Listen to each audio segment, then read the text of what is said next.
UP BEd entrance exam 2023 model paper solution के क्रम में आज के इस वीडियो में हम लोग प्रैक्टिस सेट नंबर 3 के क्वेश्चन पेपर को देखेंगे, जिसमें कि सबसे पहले आप लोगों को सामान्य ज्ञान के प्रश्नों को सॉल्व कराया जाएगा। फिर उसके बाद से जो है हम लोग हिंदी के प्रश्नों को सॉल्व करेंगे। तो आइए देखते हैं पहला प्रश्न क्या है।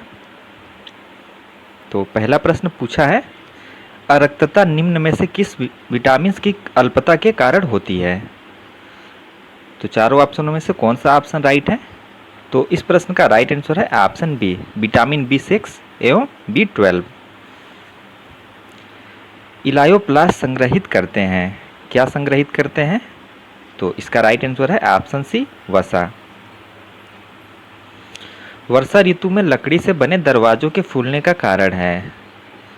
तो इसका कारण होता है अंतः शोषण। तो प्रश्न संख्या 3 का ऑप्शन भी राइट है।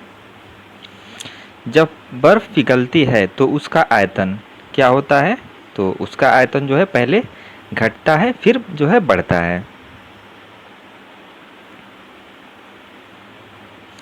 पादपों द्वारा वायुमंडल में जल परिवर्धन की प्रक्रिया कहलाती है। तो ये कहलाती है वाष्पोत्सर्जन। तो प्रश्न संख्या 5 का राइट आंसर है ऑप्शन डी। भारतीय रिजर्व बैंक ने गवर्नर के कार्यकाल की अवधि होती है। यहाँ पे थोड़ा मिस्टेक है, भारतीय रिजर्व बैंक के गवर्नर के कार्यकाल की अवधि होती है। तो प्रश्न संख्या 6 का राइट आंसर है ऑप्शन बी, ये होती है 3 साल। चाबहार बंदरगाह किन देशों द्वारा संयुक्त रूप से बनाया जाएगा। तो इसका राइट आंसर है ऑप्शन है ईरान, अफगानिस्तान और भारत। भारत का 29वां राज्य कौन सा था। अभी वर्तमान में केवल 28 राज्य हैं, बट 29वां राज्य कौन सा बना था, क्वेश्चन ये पूछा है। तो इसका राइट आंसर है ऑप्शन डी, ये बना था तेलंगाना 2 जून 2014 को।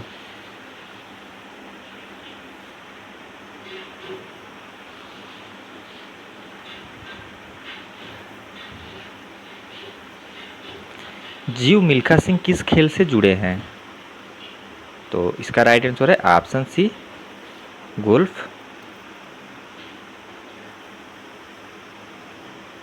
निम्नलिखित राज्यों में से किस राज्य की विधानमंडल द्विसदनीय है।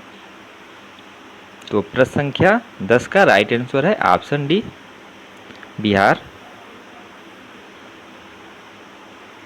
तो भारत के कुल 28 राज्यों में से द्विसदनीय वाले टोटल 6 राज्य हैं। 6 राज्य कौन से हैं। तो 6 राज्यों में आपका आता है बिहार, महाराष्ट्र, उत्तर प्रदेश, कर्नाटक, आंध्र प्रदेश और जम्मू कश्मीर। ये जो 6 राज्य हैं इनमें जो है वो द्विसदनीय विधानमंडल हैं। तो आप लोग जरूर याद रखें। भारतीय संघ कौन से देश के संघ के सदृश है। तो इस प्रश्न का राइट आंसर है ऑप्शन डी। आप लोगों ने क्वेश्चन पढ़ा होगा संविधान में कि संघात्मक व्यवस्था जो है वो भारतीय संविधान में कनाडा के संविधान से लिया गया है। प्रश्न संख्या 12 है, 93वां संवैधानिक संशोधन किससे संबंधित है। तो इसका राइट आंसर है ऑप्शन डी, शिक्षण संस्थानों में ओबीसी के आरक्षण से। और 93वां संवैधानिक संशोधन ये हुआ था 2006 में।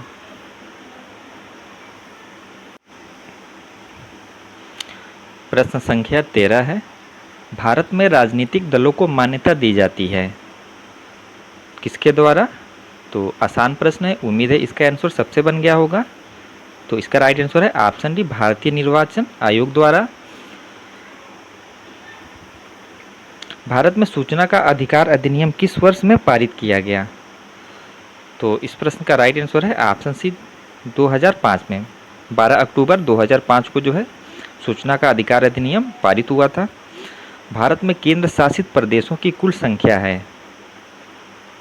तो अभी वर्तमान की बात की जाए तो भारत में कुल 8 जो है केंद्र शासित प्रदेश और 28 राज्य हैं।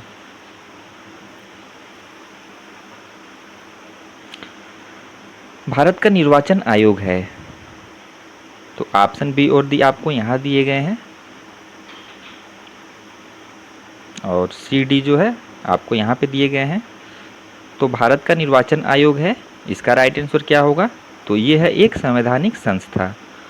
और भारत का निर्वाचन आयोग ये भारतीय संविधान के किस आर्टिकल में है? तो ये है 324 आर्टिकल में। लोकसभा में भारत के राष्ट्रपति द्वारा एंग्लो इंडियन समुदाय के कितने सदस्य मनोनीत किए जा सकते हैं? तो इस प्रश्न का राइट आंसर है ऑप्शन डी 2। लोकसभा का प्रोटेम अध्यक्ष नियुक्त किया जाता है? तो प्रश्न संख्या 18 का राइट आंसर है ऑप्शन ए भारत के राष्ट्रपति के द्वारा। भारत के संविधान के अनुच्छेद 70 के अंतर्गत राष्ट्रपति एवं उपराष्ट्रपति की अनुपस्थिति में कौन राष्ट्रपति होगा? तो इसका राइट आंसर है ऑप्शन डी भारत का मुख्य न्यायाधीश। आर्टिकल 70 में ये कहा गया है कि अगर राष्ट्रपति एवं उपराष्ट्रपति का पद अगर खाली होता है तो उस समय जो है भारत का मुख्य न्यायाधीश जो है कार्यभार संभालेगा। निम्नलिखित में से कौन सा भारत का दक्षिणतम बिंदु है? तो प्रश्न संख्या 20 का राइट आंसर है ऑप्शन ए इंदिरा पॉइंट या फिर इंदिरा बिंदु कह लीजिए।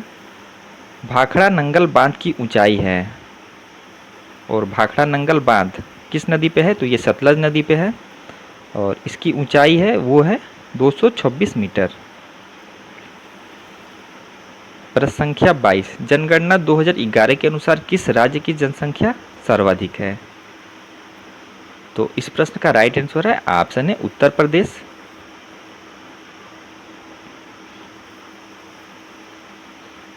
सुंदरबन डेल्टा से पेड़ के लिए प्रसिद्ध है? तो इस प्रश्न का राइट आंसर है ऑप्शन सी सुंदरी पेड़ के लिए प्रसिद्ध है सुंदरबन डेल्टा। न्यूनतम वृद्धि काल वाला बायोम है? तो ये है टुंड्रा।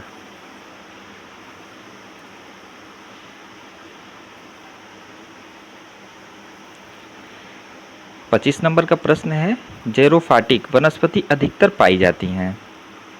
तो ये पाई जाती हैं घास के मैदान एवं मरुस्थलों में। तो प्रश्न संख्या 25 का राइट आंसर है ऑप्शन सी। निम्न में से कौन सा भू संतुलन का उदाहरण है? तो प्रश्न संख्या 26 का राइट आंसर है ऑप्शन सी मिसिसिपी मुहाने का संकुचन। किस सातवाहन राजा ने स्वयं ब्राह्मण की उपाधि धारण की थी? तो इस प्रश्न का राइट आंसर है ऑप्शन सी गौतमी पुत्र सतकर्णी। वैदिक काल में बलि शब्द का क्या अर्थ है? तो इस प्रश्न का राइट आंसर है ऑप्शन डी प्रजा द्वारा शासक को दी गई भेंट।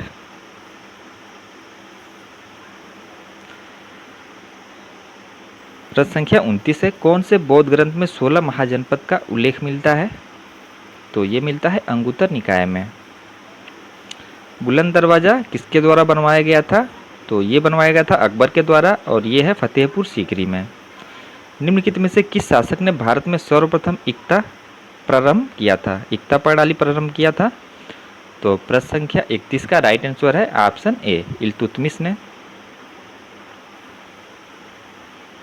प्रश्न संख्या 32 कबीर का पालन पोषण एक मुस्लिम जुलाहे ने किया था जिसका नाम था? तो उसका नाम था नीरू।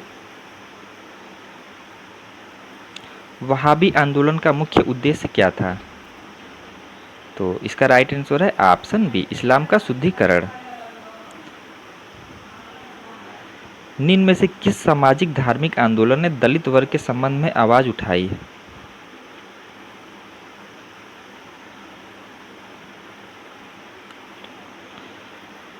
तो इस प्रश्न का राइट आंसर होगा ऑप्शन डी सत्य शोधक समाज ने जो है दलित वर्ग के उत्थान के लिए जो है आवाज उठाई थी। दिसंबर 1929 के लाहौर कांग्रेस के अधिवेशन ने जोर दिया? तो ये जोर दिया था पूर्ण स्वराज पे। 1928 के बारदोली सत्याग्रह का नेतृत्व किसने किया था? तो इसका नेतृत्व किया था गांधी जी के अनुयायियों ने। गद्दर पार्टी के संस्थापक कौन था? तो ये था लाला हरदयाल और इसकी स्थापना हुई थी 1913 में गद्दर पार्टी की। भारतीय प्रेस की स्वतंत्रता का प्रेरणा किसे कहा जाता है? तो प्रश्न संख्या 38 का राइट आंसर है, ये कहा जाता है चार्ल्स मेटकाफ को।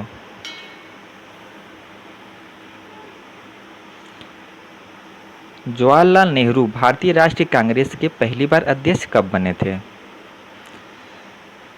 तो ये बने थे 1929 में और इसी अधिवेशन में जो है पहली बार पूर्ण स्वराज की मांग की गई थी। प्रश्न संख्या 40, भारत में मानव विकास सूचकांक ह्यूमन डेवलपमेंट इंडेक्स में समाविष्ट हैं क्या क्या? जीवन प्रत्याशा, शैक्षिक उपलब्धि, प्रति व्यक्ति आय, ये तीनों सम्मिलित हैं। तो प्रश्न संख्या 40 का राइट आंसर है ऑप्शन डी।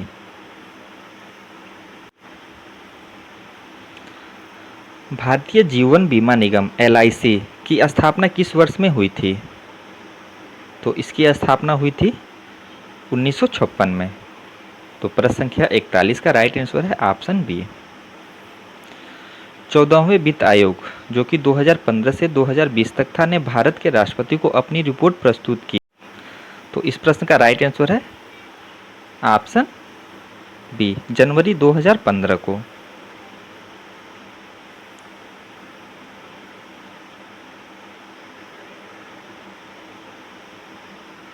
भारत में किसी क्षेत्र से अधिकतम कुल घरेलू बचत प्राप्त होती है?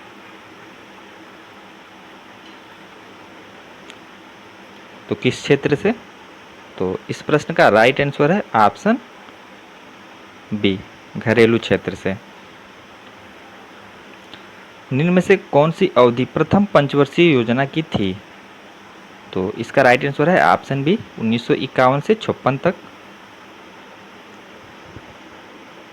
और प्रथम पंचवर्षीय योजना किस मॉडल पे आधारित थी? तो ये आधारित थी हेराल्ड डोमर मॉडल पर। और द्वितीय पंचवर्षीय योजना वो PC महालनोबिस मॉडल पे आधारित थी। प्रश्न संख्या 45, राष्ट्रीय सांख्यिकी आयोग की स्थापना कब हुई थी? तो इसकी स्थापना हुई थी 12 जुलाई 2006 को। निर्धनता का दुष्चक्र की अवधारणा संबंधित है। तो इसका राइट आंसर है ऑप्शन बी, R नरकसे से।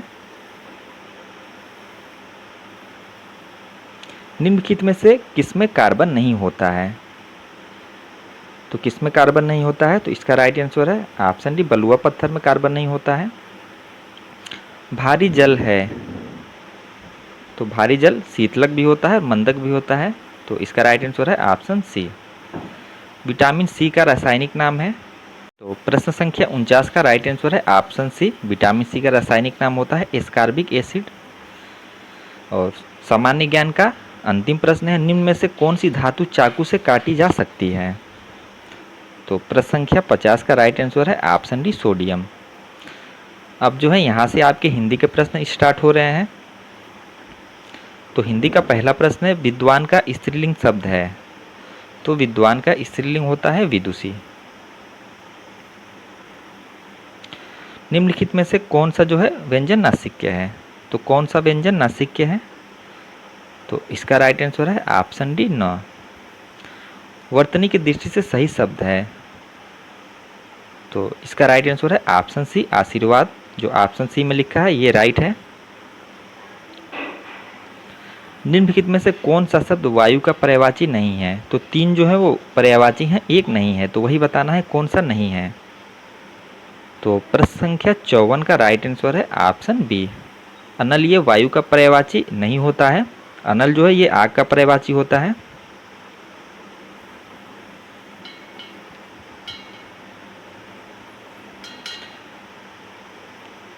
हर्ष का विलोम है? तो हर्ष का विलोम होता है विषाद। जो तीनों काल देखता हो तो उसे कहते हैं हम लोग त्रिकालदर्शी।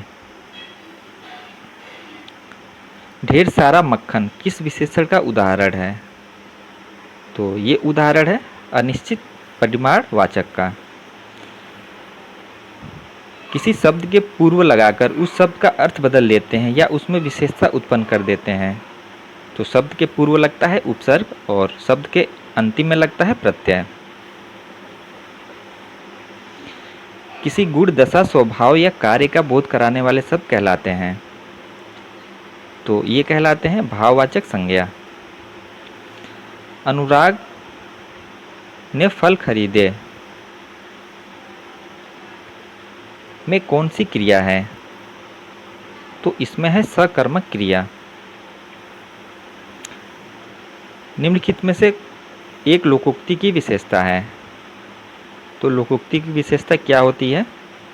तो प्रश्न संख्या 61 का राइट आंसर है ऑप्शन डी। इसका प्रयोग प्रायः अन्योक्ति अथवा अप्रस्तुत व्यंजना के लिए होता है। हथेली पर सरसों उगाना मुहावरे का अर्थ होता है। तो इसका अर्थ होता है असंभव कार्य करना। निम्नलिखित में से ह्रस्व स्वर है। यहाँ पे थोड़ा टाइपिंग में मिस्टेक है, आपको बताना है ह्रस्व स्वर है। तो कौन सा जो है ह्रस्व स्वर है? तो प्रश्न संख्या 63 का राइट आंसर है। थोड़ा ये क्वेश्चन मिस्टेक है, इसे छोड़ते हैं हम लोग।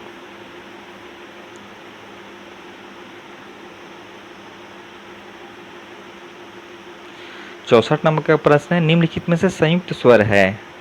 तो कौन सा जो है संयुक्त स्वर है? तो इस प्रश्न का राइट आंसर है ऑप्शन डी, ई संयुक्त स्वर होता है। निर्देश दिए गए हैं प्रश्न 65 से 66 तक। इसमें से जो है आपको 3 जो है अर्थ समान है, एक शब्द जो है अलग है। तो उसी अलग शब्द की आपको पहचान करनी है, यानी 3 जो है एक दूसरे के पर्यायवाची हैं, एक नहीं है। तो प्रश्न संख्या 65 का राइट आंसर क्या होगा? तो प्रश्न संख्या 65 का राइट आंसर है ऑप्शन डी, लोचन जो है ये आँख का पर्यायवाची है। बाकी अमृत, पीयूष, सुधा ये तीनों जो है वो एक वर्ग के हैं। सुमन, कुसुम, चमन, पुष्प, तीनों में आपको बताना है कौन जो है वो अलग है। तो प्रश्न संख्या 66 का राइट आंसर है ऑप्शन सी, चमन अलग है। बाकी ये तीनों जो हैं वो एक दूसरे के पर्यायवाची शब्द होते हैं। निर्देश दिया गया है प्रश्न संख्या 67 से 68 तक जो है आपको विलोम की पहचान करनी है। तो सामिस का विलोम क्या होता है? तो सामिस का विलोम होता है निरामिस। व्यय, व्यय का विलोम क्या होता है? तो व्यय का विलोम होता है आय। निर्देश दिए गए हैं 69 से 70 तक आपको जो है समास की पहचान करनी है। तो चंद्रशेखर में कौन सा समास है? तो इसमें है बहुब्रीहि समास। रात दिन में कौन सा समास है? तो इसमें होता है द्वंद्व समास। निम्नलिखित में से कौन सा शब्द सदैव एक वचन रहता है? तो इसमें से जो जनता है ये सदैव एक वचन रहता है। बाकी दर्शन, लोग, आंसू ये जो है हमेशा बहुवचन में होते हैं। करण कारक की विभक्ति है, तो ये है से के द्वारा। सही शब्द है, तो कौन सा सही शब्द है यानी शुद्ध है? तो इसमें जो सिंह लिखा है ये शुद्ध है, बाकी ये तीनों गलत लिखे हुए हैं। जलवायु में कौन सा समास है? तो जल और वायु, तो इसमें है द्वंद्व समास। कोई कुछ कहे हमें क्या में सर्वनाम है, तो इसमें सर्वनाम है, ये है अनिश्चयवाचक। निर्देश प्रश्न 76 से 77 तक प्रश्नों में प्रत्येक वर्ग में दिए गए 4 विकल्पों में शुद्ध वाक्य चुनिए। यानी 76 से 77 तक आपको बताना है कौन सा वाक्य शुद्ध है। तो ए और बी आपको यहाँ दिया गया है, बाकी के ऑप्शन सी डी यहाँ पे हैं। तो कौन सा वाक्य शुद्ध है?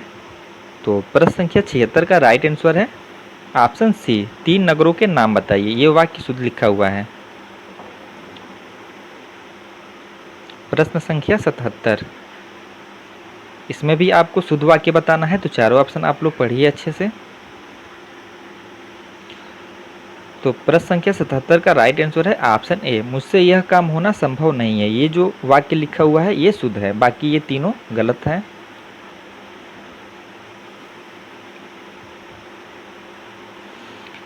निर्देश प्रश्न 78 से 79 आपको जो है संधि विच्छेद करना है। तो सच्चिदानंद का संधि विच्छेद क्या होगा? तो इस प्रश्न का राइट आंसर है ऑप्शन ए, सत प्लस चित प्लस आनंद। यशोदा, तो इसका संधि विच्छेद होता है यश प्लस दा। निर्देश प्रश्न 80 से 81 निम्नलिखित शब्दों के पर्यायवाची चुनिए। तो मछली का पर्यायवाची क्या होता है? तो इसका राइट आंसर है ऑप्शन डी, मीन। पति का पर्यायवाची, तो पति का पर्यायवाची होता है ऑप्शन बी, आर्य। निर्देश दिया गया है प्रश्न 82 से 83 आपको मुहावरा और लोकोक्ति दिए गए हैं। आपको उसमें से जो है बताना है कि मुहावरे का सही अर्थ क्या होगा। तो मुहावरा दिया गया है एक तवे की रोटी क्या छोटी क्या मोटी। मुहावरे का क्या अर्थ होगा? तो इस मुहावरे का अर्थ होगा सब लगभग एक समान होना। तो 82 नंबर के प्रश्न का राइट आंसर है ऑप्शन डी। ऊंट को निगल लिया और दुम को हिचके। मुहावरे का क्या अर्थ है? तो इस मुहावरे का अर्थ है बड़ी विपत्ति को स्वीकार करना और साधारण बात पर संकोच करना। जो ऑप्शन डी में लिखा है ये जो है ऊंट को निगल लिया और दुम को हिचके मुहावरे का अर्थ होता है।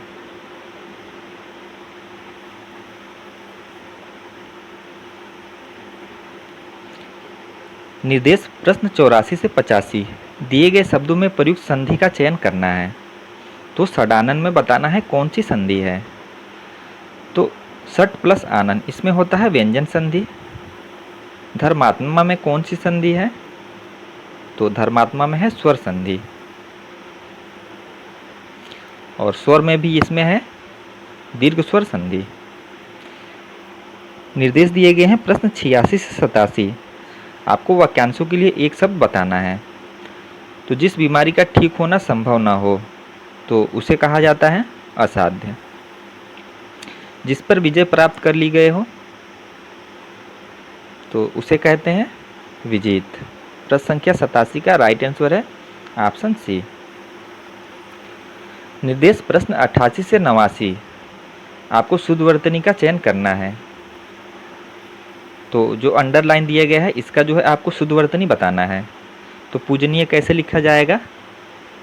तो इसमें जो ऑप्शन ए में पूजनीय लिखा है ये जो है राइट लिखा है। रूप रस गंध आदि के अनुभव के लिए मनुष्य के पास ज्ञानेंद्रियां हैं। तो ज्ञानेंद्रियां का आपको जो है शुद्धवर्तनी करके बताना है।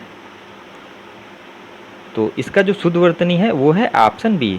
जो ज्ञानेंद्रियां ये लिखा है ये जो है वो शुद्ध लिखा है।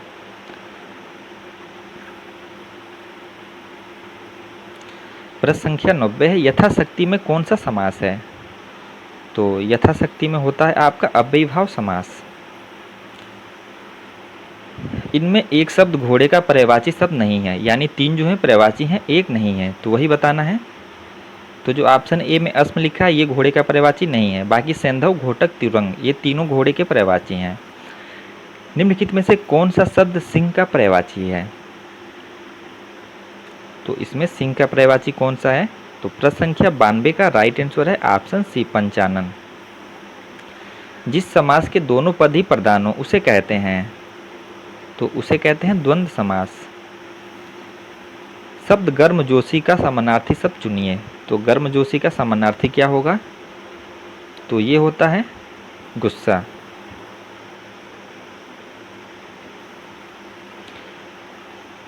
आपको जो है सही संधि विच्छेद का चयन करना है प्रश्न संख्या 95 में। तो तन्मय का आपको संधि सही बताना है। तो ये होता है तत् प्लस मय से मिलके बनता है तन्मय। निम्न में तत्सम शब्द का चयन कीजिए। तो कौन सा जो है इसमें से तत्सम शब्द है? तो ये है निकृष्ट। कृष्ण का पर्यायवाची शब्द चुनिए। तो कृष्ण का पर्यायवाची शब्द होता है केशव। गीतांजलि किसकी रचना है? तो ये रचना है रविन्द्रनाथ टैगोर की। गोदान किसकी रचना है? तो गोदान ये मुंशी प्रेमचंद जी की रचना है। सही शब्द चुनिए, तो चारों ऑप्शन में से कौन सा जो ऑप्शन लिखा है वो सही रूप से लिखा है। तो जो श्रृंगार लिखा है इसकी जो वर्तनी है वो शुद्ध है। तो यहाँ पे जो है हमारे हिंदी के भी 50 प्रश्न कंप्लीट होते हैं। तो ये आज का मॉडल पेपर नंबर 3 था, और ऐसे ही आपको एग्ज़ाम तक कुल 15 मॉडल पेपर सोल्व कराए जाएंगे। और अगर आप ये 15 मॉडल पेपर सोल्व करते हैं तो आप जो है एग्ज़ाम में जो है निश्चित बहुत अच्छा स्कोर करके आएंगे। तो ऐसे ही मॉडल पेपर सोल्व करने के लिए आप चैनल से आज ही जुड़ जाएं, और अगर आपको वीडियो हेल्पफुल लगी हो तो वीडियो को ज़रूर लाइक कर दें और अपने दोस्तों के पास भी शेयर करें। अब मिलते हैं आप लोगों से नेक्स्ट वीडियो में। धन्यवाद।